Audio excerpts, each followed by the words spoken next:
Hey guys, Ben here. Before we get started, I just wanted to quick put out a content warning. We ordinarily don't do this for this podcast, but because we're going to be talking in detail about sexual assault and rape, I was advised that we should put this in, and I agree. But also at the same time, because this is the podcast it is, we're not censoring anything. We're going to take a really deep dive into a lot of this stuff, and I know that can make some people deeply uncomfortable or bring up some old wounds or anything like that. So if that happens, we're sorry. But we also think that this is something that does need to be talked about in light of the scriptures. So just so you know, be warned. But we're also really hoping that people get a lot out of this episode. So if you're willing to kind of steel yourself and dive in, we greatly appreciate everyone listening. So thank you.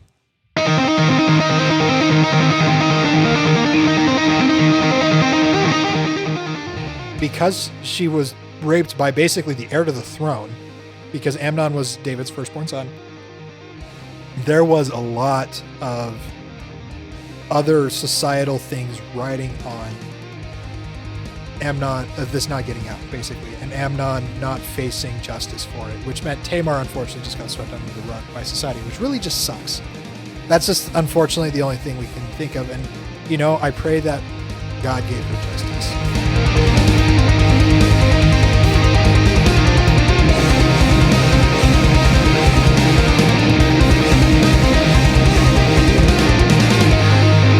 Hey, what's up, everybody? This is Levi Gonzalez. And this is Ben Stewart. And this is The Bible is Metal. Welcome to The Bible is Metal. Welcome back, yo. Very glad to have you guys click play on your phone. I can't say tune in anymore. It doesn't make any sense. Tune in makes no sense in today's vernacular because nobody tunes in. Even your radio, like your radio pre-programs the tuning. So like all you do is press the button or turn the knobby that does the actual tuning for you. Like nobody has the actual tuner. I know, where you have to like get it just right. Like I had like an old radio that did that. So it was the worst. Yeah. It's one of those pieces of technology that I don't remember fondly just because of how annoying it was. Right. So I feel like our society needs to come up with a better term than stay tuned or tune in.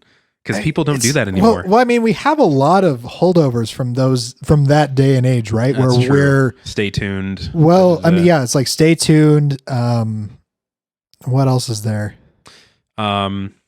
Without further ado. Like I hear that on YouTube all the time. Like without further ado, da da da da da, and they move on, and I'm like, who says that anymore? Apparently they do. Yeah, no. Well, I mean, things like the save icon being a floppy disk. You know? Like I saw this thing on Reddit that someone said completely unironically, and someone's like, hey, look, someone 3D printed the save icon, and it was a picture of a floppy disk. And I was like, I'm pretty sure it was unironic. They may have been just you know, screwing with you. It was probably a meme. Yeah. But I mean, I wouldn't be surprised, honestly, because we are so far removed from floppy disks. That and thank goodness for that. I know, 1.44 megabytes a piece. Oof.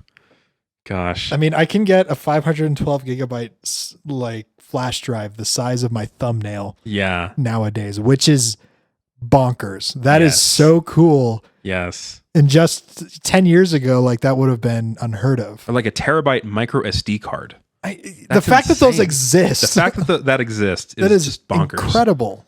So, yeah, it's insane. Anyway. So welcome back to The Bible is Metal. We are actually moving away from Judges for a moment. Mm-hmm. But we are still going to be talking about specifically a woman in the Bible. This isn't necessarily a metal woman episode, though.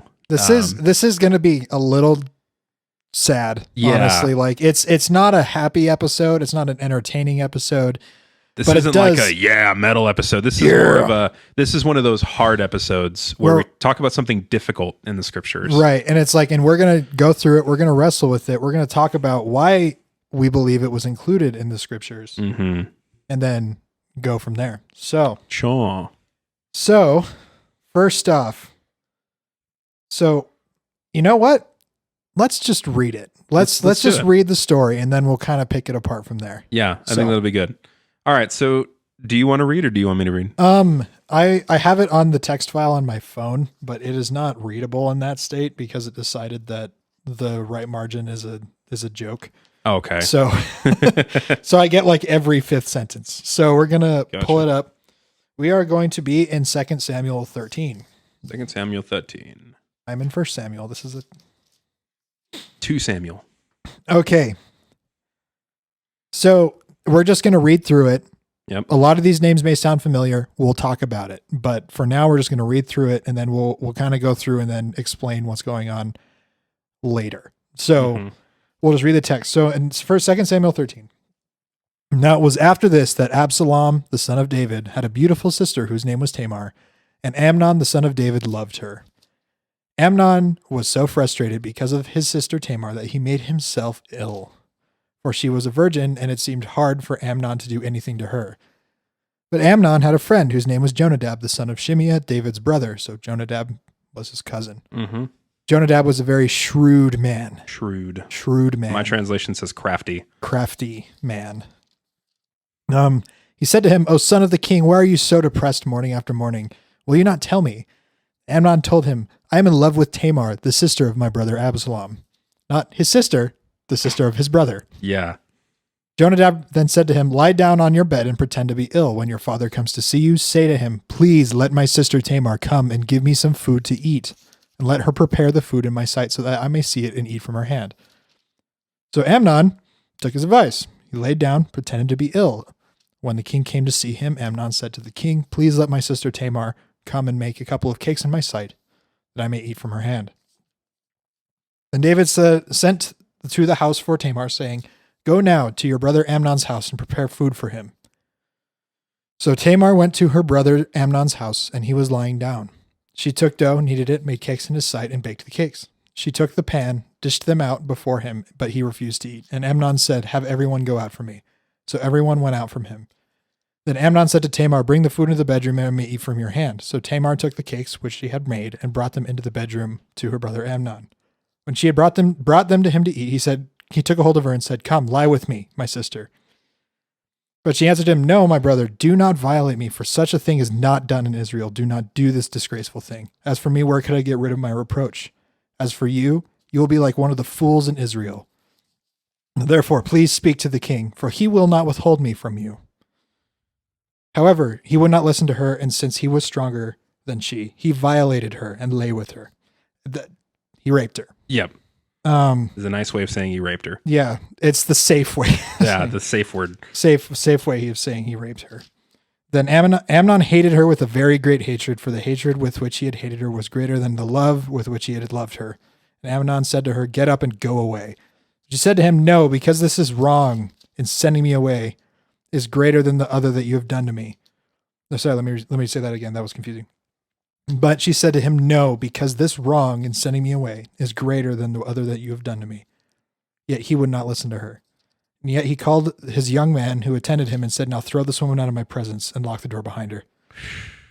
Now she had on a long-sleeved garment, for in this matter the virgin daughters of the king dressed themselves in robes. Then his attendant took her out and locked the door behind her. Tamar put ashes on her head and tore her long-sleeved garment which was on her, and she put her hand on her head and went away, crying aloud as she went. Then Absalom, her brother, said to her, "Has Amnon your brother been with you? But now keep silent, my sister. He is your brother. Do not take this matter to heart." So Tamar remained and was desolate in her brother Absalom's house. Now when King David heard of all these matters, he was very angry. Now but Absalom did not speak to Amnon, either good or bad, for Absalom hated Amnon because he had violated his sister Tamar. Let's stop there. You want to stop there? Do you want to continue? Because we can finish the story. Yeah, let's finish the story. Okay. Do you want to read this? Yeah, I'll read the rest. Getting kind of dry. Yeah. So the rest of it. After 2 full years, Absalom had sheep shearers at Baal Hazor, which is near Ephraim, and Absalom invited all the king's sons. And Absalom came to the king and said, "Behold, your servant has sheep shearers. Please let the king and his servants go with your servant." But the king said to Absalom, "No, my son, let us not all go, lest we be a burdensome to you." He pressed him, but he would not go, but gave him his blessing. Then Absalom said, "If not, please let my brother Amnon go with us." And the king said to him, Why should he go with you? But Absalom pressed him until he let Amnon and all the king's sons go with him. Then Absalom commanded his servants, mark when Amnon's heart is merry with wine, and when I say to you, strike Amnon, then kill him. Do not fear, have I not commanded you? Be courageous and valiant. So the servants of Absalom did to Amnon as Absalom had commanded. Then all the king's sons arose, and each mounted his mule and fled. While they were on their way, news came to David, Absalom has struck down all the king's sons, and no one of them is left. Then the king arose and tore his garments and lay on the earth, and all his servants who were standing by tore their garments. But Jonadab, the son of Shemiah, David's brother, said, let not my lord suppose that they have killed all the young men, the king's sons, for Amnon alone is dead. For by the command of Absalom has been determined from the day he violated his sister Tamar. Now therefore, let not my lord the king so take it to heart as to suppose that all the king's sons are dead, for Amnon alone is dead. But Absalom fled, and the young man who kept the watch lifted up his eyes and looked, and behold, when people were coming from the road behind him, by the side of the mountain. And Jonadab said to the king, behold, the king's sons have come, as your servant said, so it has come about. And as soon as he had finished speaking, behold, the king's sons came and lifted up their voices and wept. And the king also, all his servants wept very bitterly. But Absalom fled and went to Talmai, the son of Ammihud, king of Gesher. And David mourned for his son day after day. So Absalom fled and went to Gesher and was there 3 years. And the spirit of the king longed to go out to Absalom because he was comforted about Amnon since he was dead. Yeah, buddy. Oh, man. Let's pick this apart. That's a rough one. Mostly just because, I mean, we've talked about rape on this channel before. Yeah. Like we've discussed it, but then this is one of the times. There's not many stories like this in the Bible where they explicitly explain this person raped this person because, like, where it's in such described in such detail, you know? Yeah, or even like the premeditated nature of it. Right, like this was so planned out that it wasn't even like, oh, so and so just randomly raped so and so. No, this was like it wasn't a crime of opportunity. Like he was basically stalking his sister. Like that's just creepy. Yeah, you know, and his cousin giving him the advice. Right. It's like, that's just weird. Like, okay, so think about this. If you have a sister, which I do. Me too. I know. And it's like, I can't even fathom that conversation. Like that, just even imagining it, like I feel dirty, like even pretending that conversation could happen. Yeah. In my house. Right. And this is one of those stories I don't think people talk about a lot in the Bible, which is not a Sunday school story, which is why we decided to talk about it today. Cause it's an entire chapter of Samuel. Yeah. And people will just kind of gloss over it. And then not only that, like people, when I've listened to a couple of like other podcast episodes on it and people just gloss over Tamar, it's like, look, that's like the central part of the story. And you guys are just kind of like, oh, well, this was also going on. And like, cause people are so scared to talk about the fact that this is in the Bible. Yeah. Right? Like we're reading this out of the Bible. And this is probably the one of the few, there's a lot of stories like this, but a very potent example of just because it's in the Bible doesn't mean it's okay. Exactly. Right. Yeah. This is not hey, this is how you carry out premeditated rape. Like, right. This is not, it's okay. Right. And one of the reasons that we kind of want to talk about this in light of Judges as well is it kind of follows the cycle we talked about where Israel would get a king, like where not a king, but God would raise up a leader, a judge. Then they would bring Israel back to God. And then that leader would die or whatever, usually die. Yeah. This is the first time where I think we're starting to see Israel start to fall away while David is still alive, right? Because he was the one that God rose up to defeat Goliath. We talked about David and Goliath before.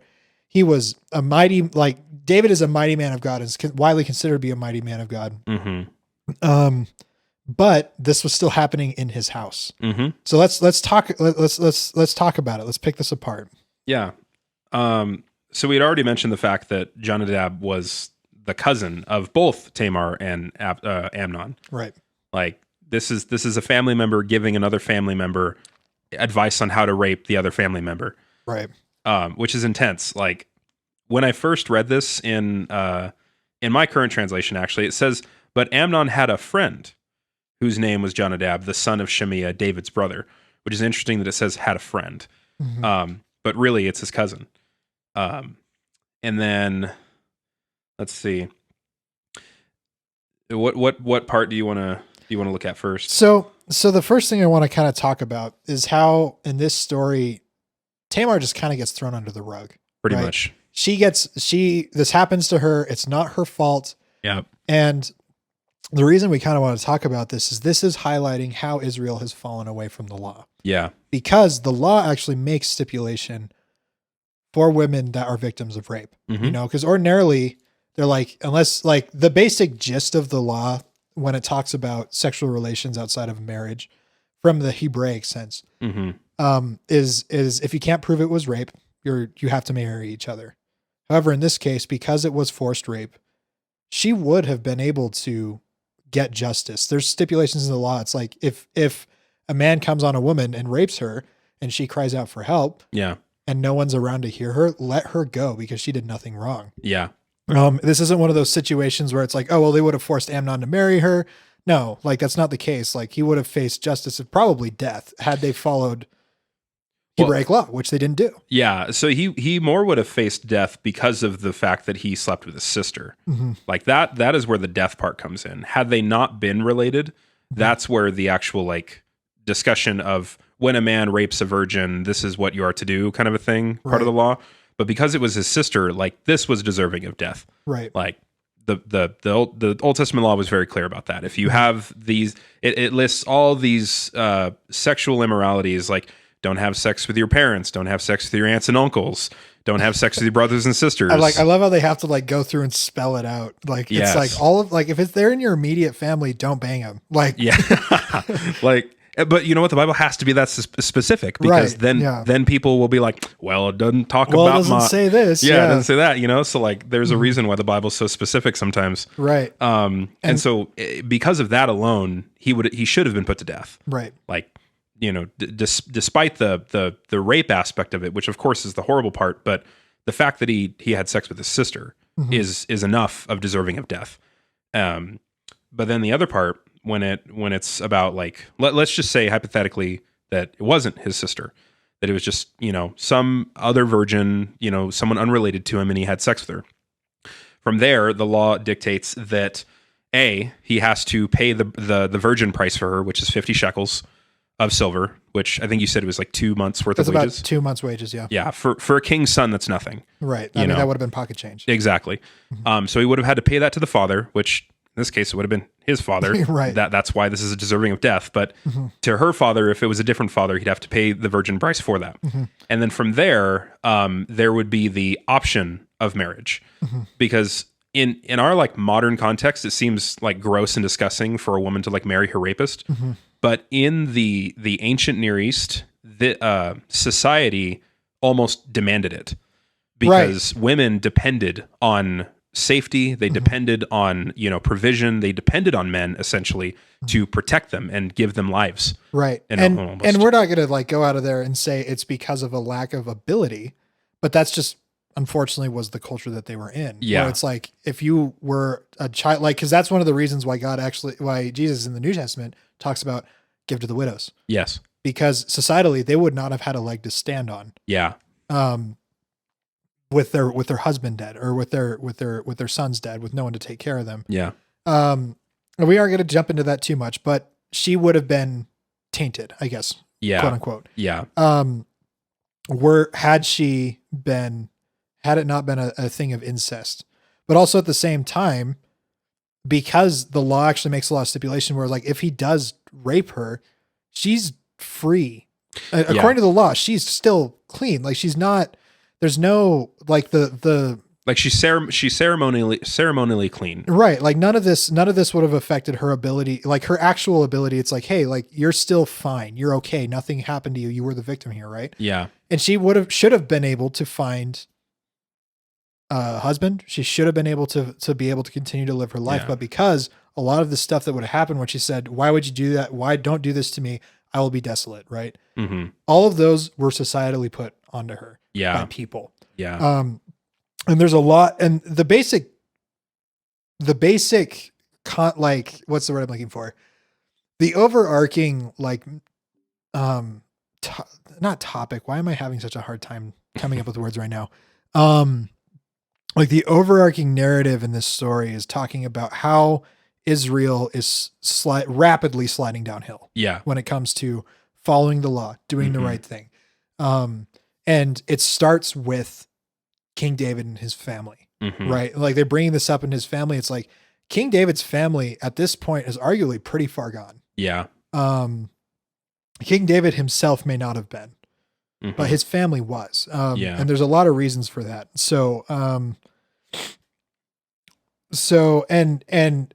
But anyway, point being, there was, because she was raped by basically the heir to the throne, because Amnon was David's firstborn son.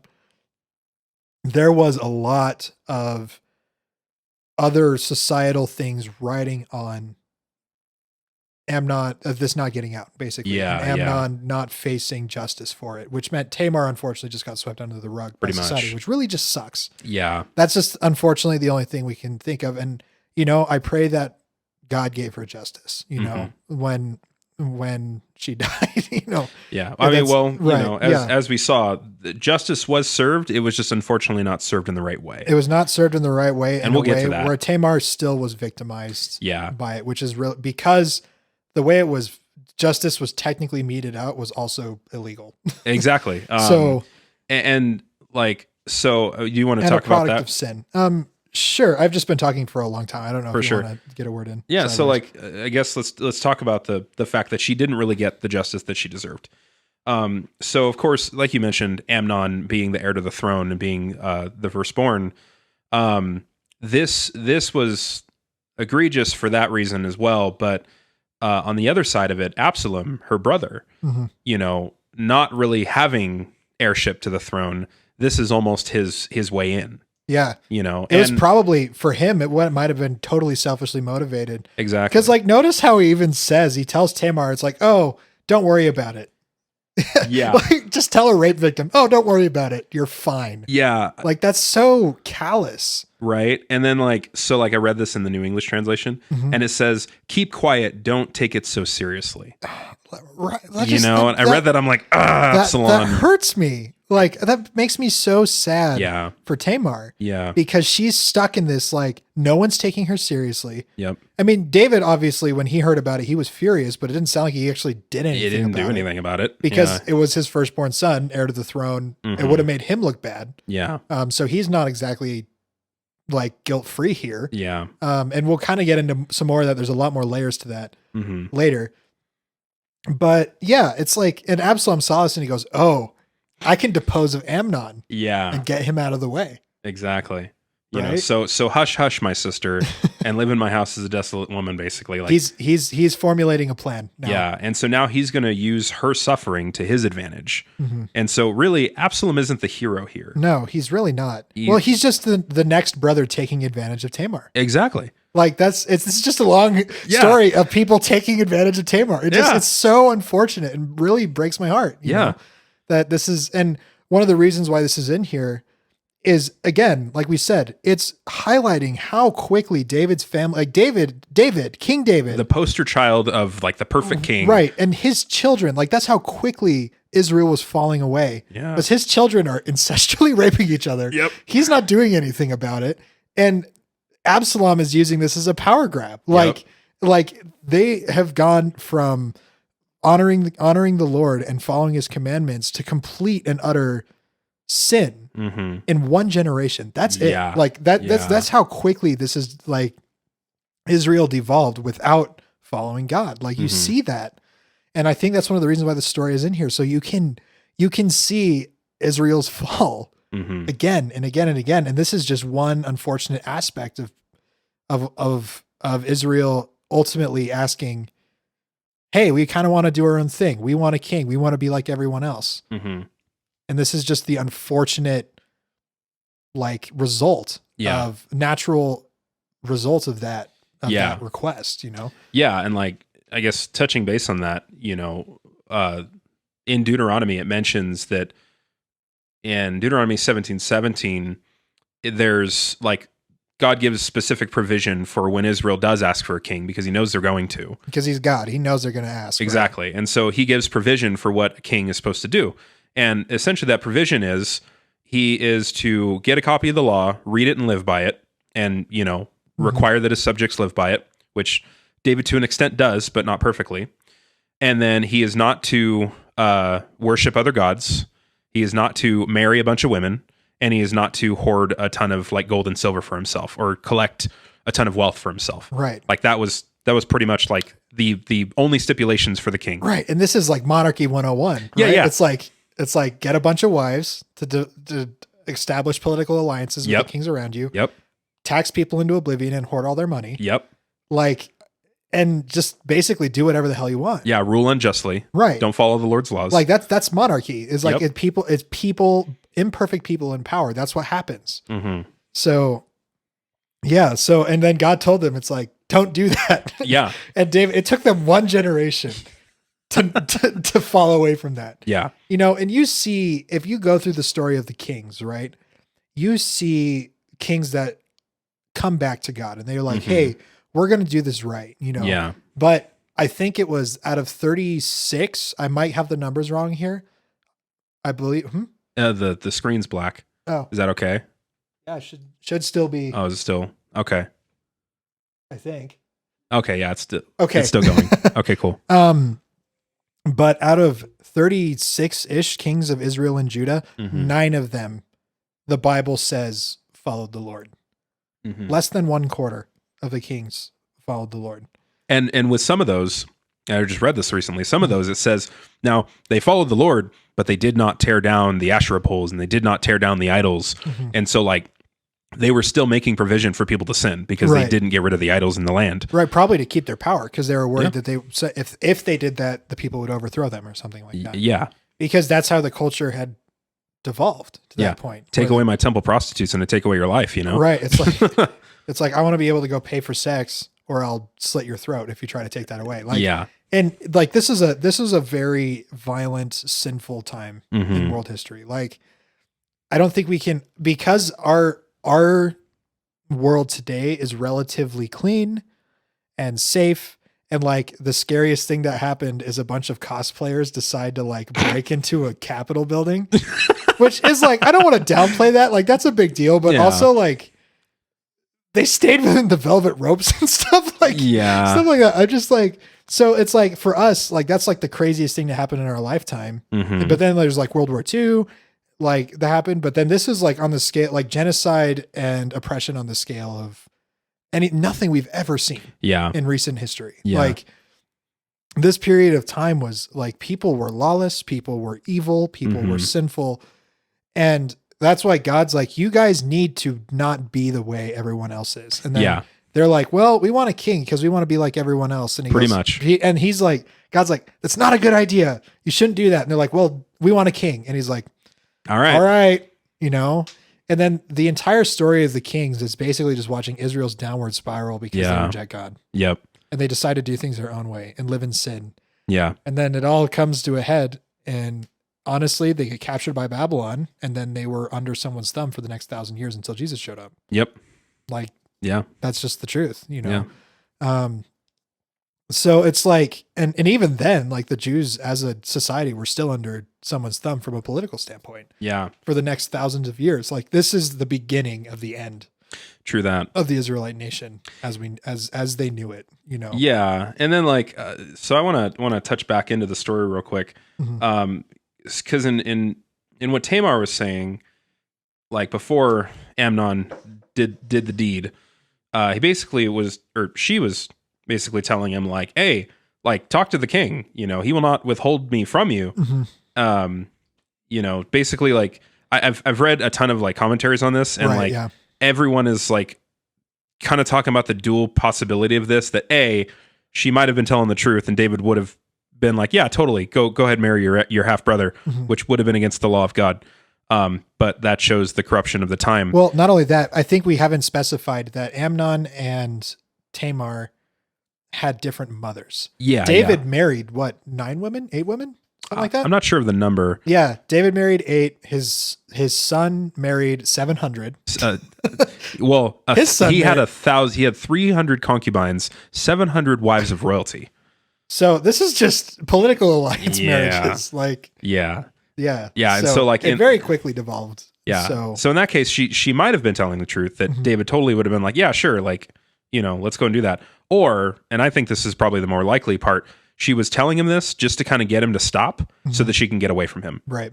Like kind of as a ruse, like, hey, talk to dad. Like he'll let us get married. Right. But it's Amnon's like, nah. Because I think whatever, that's why I hate the way this is translated, honestly. Where it says Amnon loved Tamar. He clearly didn't. Didn't. I think it's really important to note that he clearly did not love Tamar in the way that we would use the word love. Yeah. Right? Yeah. I would say he lusted after her immensely. That would be the easiest way to put it. He objectified her. For her, she was this conquest of the highest order, right? It's like, and then you even see that. It's like once he got what he wanted from her, he stole her virginity. He's like, I hate you now. I want nothing to do with you. Yep. Because you no longer have the thing I want because I took it from you. Like that's that. I hate that they use the word love there because that is so not what Amnon felt. Yeah. So, because it totally downplays what love should be, right? Yeah. Especially when they talk about it later in the scriptures. You use the word love for actual love things. Yeah.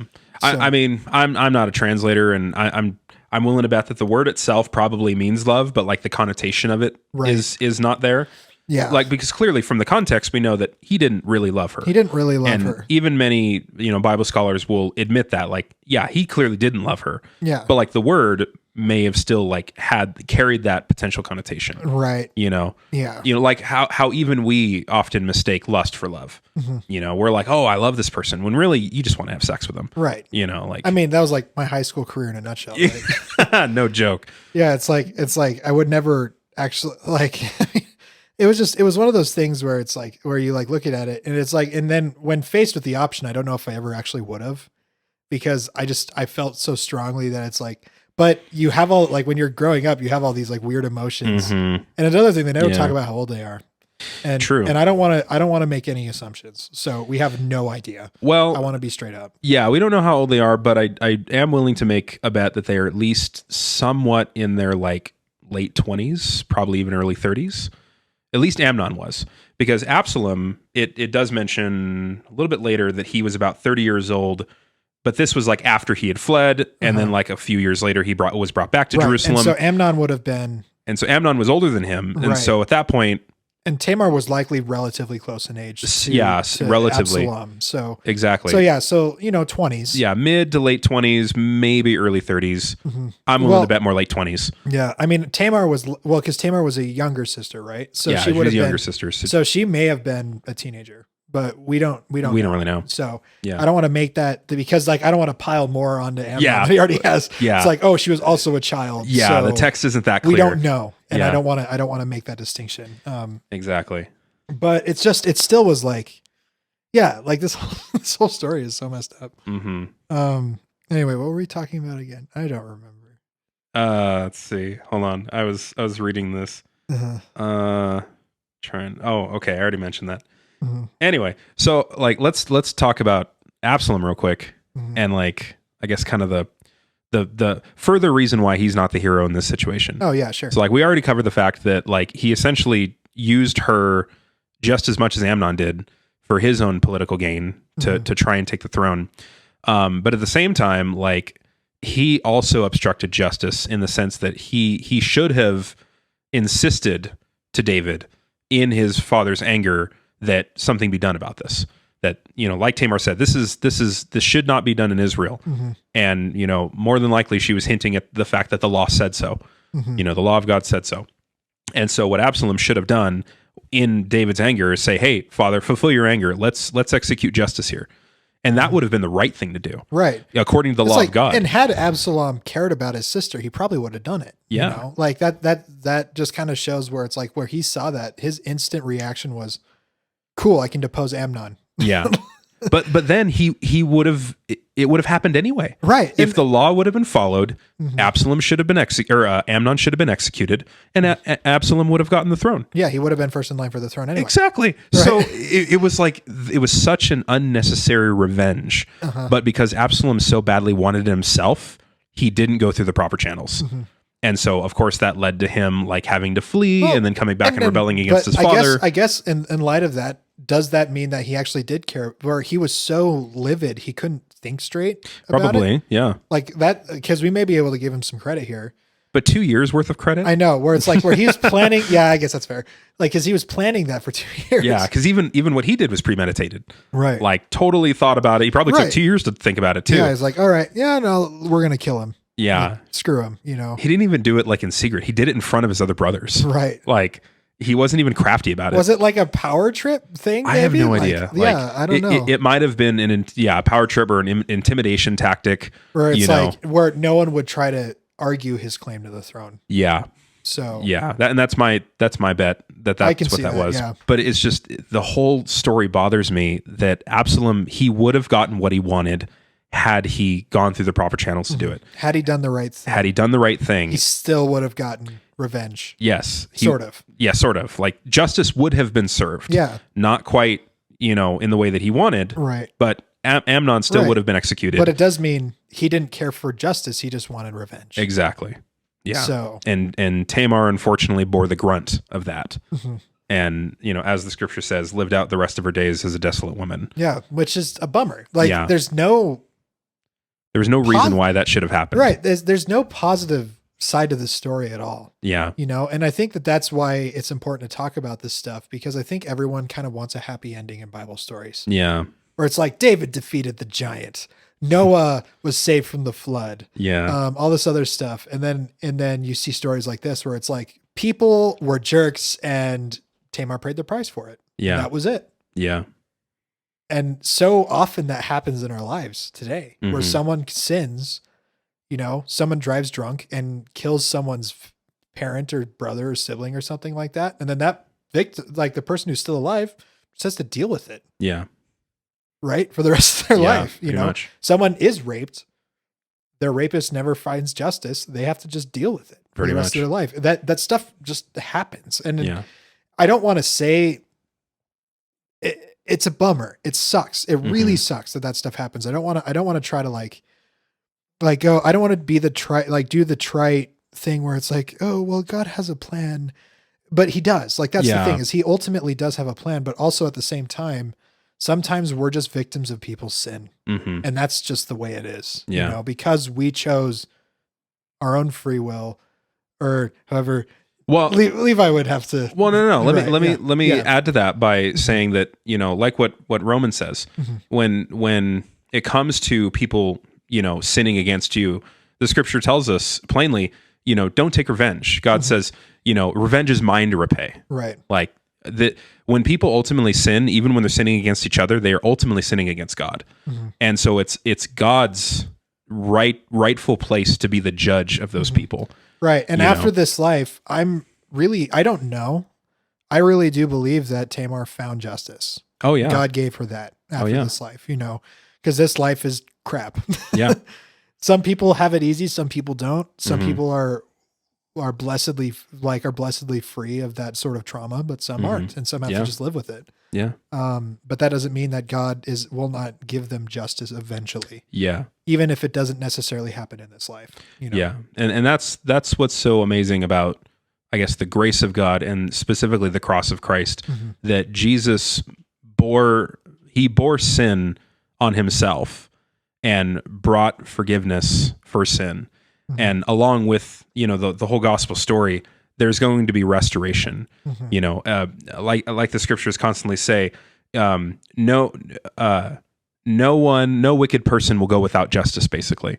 So for anybody that is suffering injustices now, the Lord is going to be the avenger. He's going to come to the rescue, and he will execute proper, righteous, and perfect judgment, far better than we can even imagine. Right. Because, okay, they probably slit Amnon's throat. He felt pain for maybe 10 seconds. And then he bled out and he died. then he's dead. Yeah. Then what, you know? There's no more suffering at that point. And so when you think of, oh, I'm going to get my revenge by making someone suffer. I mean, even if you torture someone to death, that is still temporal punishment. It's eventually going to stop. Right. And I think this is why, and we'll have to get into this discussion in another episode, but this is why the doctrine of eternal punishment is so important to the gospel story, because God brings proper justice and revenge upon those who essentially reject him. Nobody's going to get off scot-free, essentially. The only way you essentially get off scot-free is if Christ bore your judgment for you, which again makes the discussion hard. What about the rapists who repent and believe in Jesus? Right. And that's, I can't give an answer. Yeah. That. Like that's a hard question. Yeah. And eventually I would love to discuss that further. But it's definitely one of those questions of, I mean, I don't know. Cause when you think of someone who rapes and they do it almost not feeling bad about it. And I've watched stories, on the internet, about this, where people who've wronged other people, they come to Christ, they come to a genuine faith in Jesus, and they are torn up and distraught about what they did, and that in and of itself isn't like, nobody just calls that justice, but at the same time, they are their own judges, basically. Right. And they recognize the wrong that they did. They're no longer gloating in it. Right. And not only, so let's bring up something from the meta world. Tim Lambesis. Yeah. Okay. I don't know what he's up to right now, to be honest. I know he lit himself on fire on accident not too long ago. Yeah. So when you see someone like Tim Lambesis who tried to kill his wife, that's a big deal. We're not trying to say that is not a big deal. That's a huge deal. He hurt her deeply, and there's a lot, and not just her, but everyone around him. He hurt everyone deeply. Yeah. But one of the reasons why I'm so quick to jump on the Tim train, like, and obviously it's really easy for me to just say this because I was not directly impacted by this. I just got a banging album out of it. That's pretty much it. But also at the same time, you look at that, and one of the reasons why I am willing to give him the shadow of a doubt is not just because he said, "Oh, my bad." Yeah. He's actively trying to make it right. That is the sign of true repentance, isn't just sorry. Yeah. It's trying to repay and fix what you did. Right? Like, and repentance may not be the right word there. Repentance, I think, is much deeper than just doing the opposite thing. Yeah. Like, it's one thing to acknowledge you're wrong. Right. And, try your bestest to never do it again. Right. It's another thing to turn away completely in your heart from the underlying motives that ever led you there in the first place. Right. And then not only that, but actively pursuing the exact opposite thing.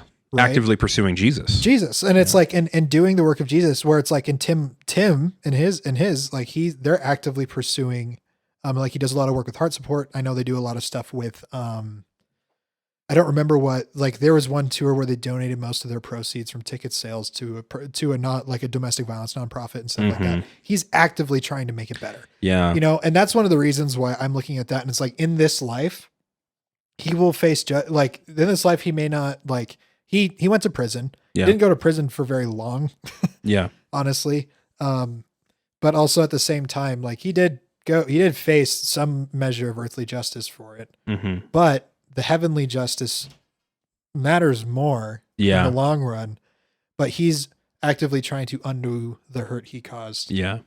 And it's like, and I don't know where he's at with the Lord. I don't. Yeah. I'm not going to make any statements on that. I don't know where he's at. He's never been public about it.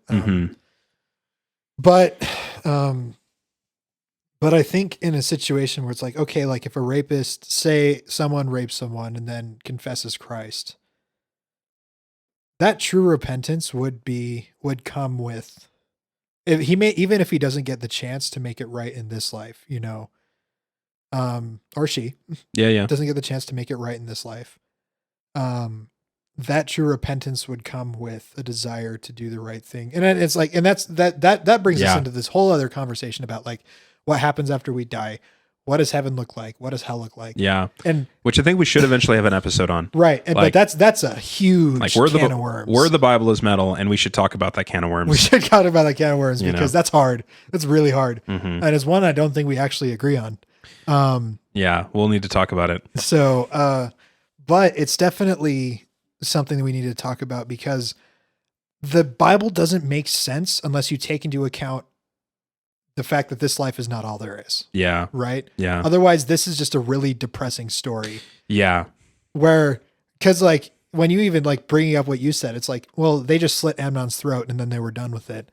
But Tamar was still alive. Tamar is still bearing the brunt of that. She Yeah. still feels the pain. She still is hurting Yeah. and continued to carry that for the rest of her life. Yeah. Even though Amnon was dead, that didn't actually fix anything. Yeah. There was no restoration that like there There's should no have been There was in the no law. redemption. There was Yeah. no, there was revenge and there was justice, sure. But in the long run, what good did it do? Yeah. You know? Yeah. So I think it's just interesting conversations to talk about is like, and why why Jesus redeeming us from our sin and watching him transform us and we will act out in ways that are counter to our sinful nature. Not just not sinning anymore, Mm-hmm. but actively pursuing a life that is counter to sin. Yeah. Putting good back into the world while we're still here, you know? Mhm. So I don't know. I think it's an interesting conversation. Yeah. And I think when you see real transformation, you know. Yeah. Yeah. That's kind of how I would put it. I think it really depends on the person. Yeah, because you the last thing you want is like the rapist's guide to make things better for his life. Right. You know, that book really shouldn't exist. Uh-huh. But it's just when someone does truthfully repent of what they've done and they turn away from that and they actively pursue to do the right thing, like you said. It's so noticeable, it's undeniable. It should be noticeable that it's undeniable, Right. that there's a genuine heart change. You know, that in some capacity they went back to the people they hurt and more than just apologized, but like expressed actual grief over what they've done. And like And then in some making- ways tried to make it right Right. by restoration, healing, you know, acknowledgement, whatever it may be. You know, yeah, I mean, sometimes, you know, people might want monetary compensation for it, but you know, even then, money doesn't really restore Yeah. anything. Then once the money's gone, then what? Exactly. You know, Right. then you're still mad at the guy Yeah. or woman, you know? Yeah. But yeah, so yeah, such a rough story that It is. doesn't really have a happy ending other than the fact that God at the end of the day will execute perfect justice. And it's not going to look like what we think Yeah. because even earthly justice was carried out, right? Amnon's dead. Yeah. He's 6 feet under. So what? Yeah. You know? Like, because when you actually really think about it, it's like he died for that, but it still feels hollow Yeah. because there was no redemption involved. Like, Mhm. and that's the difference between God's justice and earthly justice is there will be restoration Yes. of the wrongs that were done. And Yeah. what that looks like, I don't know. I don't know what that looks like in a practical sense. I don't know Mhm. how to describe that with words. Yeah. It's one of those things where I have faith where it's like when you see it, you know, and then you know that all the hurt that not both you have that you have committed and have been committed to you will receive some sort of justice, you know, Mhm. and that may be painful for you, but it also will be healing and restorative to you. Yeah. So I don't know. It's a tough episode, and I'm Mhm. hoping it spawns some conversation. If you guys want to talk more about it, let us know. Yeah. Shoot us a message, like whatever. Yeah, like we want to talk to you guys about this. If you're struggling with something we said, or if you're just mad about it, Mhm. or you think we're totally like full of it, let us know. Hey, let us know. But if this was encouraging to you, or if you have answers like questions and you want answers, let us know. Like we'll totally try to do our best to answer those questions. Mhm. So anyway, All right. Well, this is Levi Gonzalez, this has been Stuart. and this has been The Bible is Metal. Peace.